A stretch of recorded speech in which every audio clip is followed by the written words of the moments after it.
go back to the Reggie Lewis track in Boston and the National Scholastic Indoor Track and Field Championship. In the long jump, Jessie Grant, first jump, final round. First jump, final round. Each of these athletes have already had 3 jumps in the qualifying round, and they are finishing up with their final 3 jumps. Jessie Grant from Chesapeake, Virginia, a senior. Carol, his form. This is your event.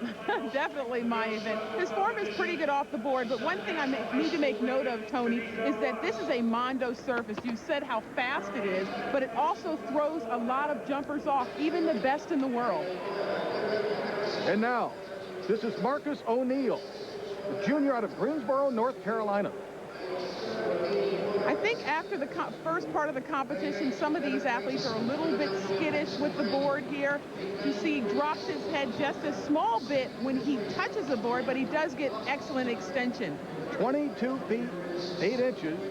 Marcus O'Neill moves into second place in the competition.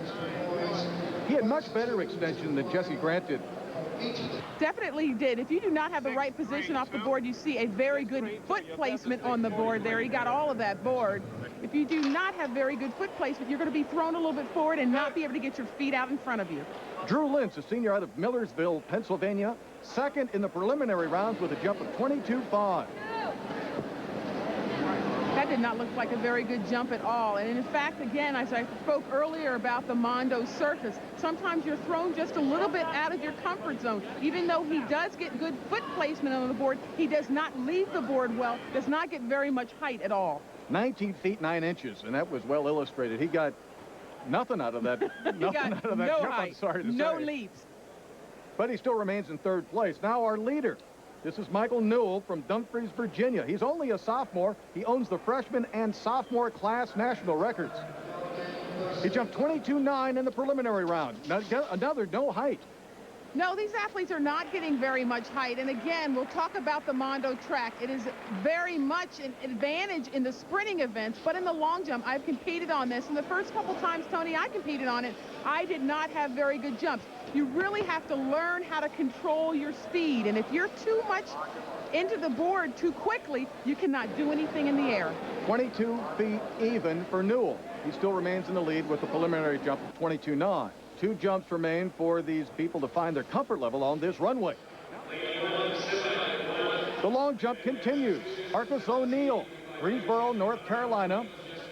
He's in second place going into his 5th of 6 jumps. Very good jump there. He got some very good height, good extension, but unfortunately you see the red flag in the background. That means it was a foul. He seems to have good jumping. He seems to control the speed of the runway in a different fashion than the other guys. Well, one thing you should know is that whenever I jumped on a Mondo surface, I knew immediately to move my run back a foot and start from there. He just fouls by a little bit, but it was a very good jump. He's just got a little bit of timing to work with now. See how close it is? Well, exactly. He's 1 toe length out of the money. He had great height on his jump. If he only just moves back a little bit, he's got himself a chance. Michael Newell, our leader, at 22 feet 9 inches from Dumfries, Virginia. Not a very good jump. I think one thing, he has gotten a little apprehensive on his run-up. You see right there, his center of gravity is very, very low. Of course, you want to drop your center of gravity 1 step before the board, but he seemed to have been dropping his center of gravity about 3 steps before the board. In that situation, you're not going to get very good height at all. We look at the foot placement. He just barely nips the back of the board. I think he's very, very afraid of the speed of the runway. 21 feet 2 inches, so everything stays in place. Jessie Grant, final jump in the long jump. There's been a learning curve as these lads have tried to figure out the speed of this runway. Let's see if Jessie's got it. Much better height. That looked like a much better jump for Grant at that point.